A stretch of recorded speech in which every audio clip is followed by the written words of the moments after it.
Gledate Gorenjska poročila na GID TV.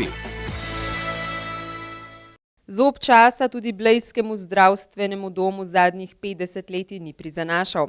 Stavba je bila potrebna temeljite obnove in pred 15 leti so se lotili postopne prenove posameznih prostorov. Letos je prišla na vrsto tudi fizioterapija, tako da smo prenovili fizioterapevtske prostore, jih celo razširili in tudi dodatno poskrbeli za kader, se pravi, smo zaposlili dodatnega fizioterapevta, za kar se zahvaljujem zdravstveni skupnosti in ministrstvu, da nam je to odobrilo. Kaj se je bilo prenovljenega že v zdravstvenem domu na Bledu v vseh teh letih?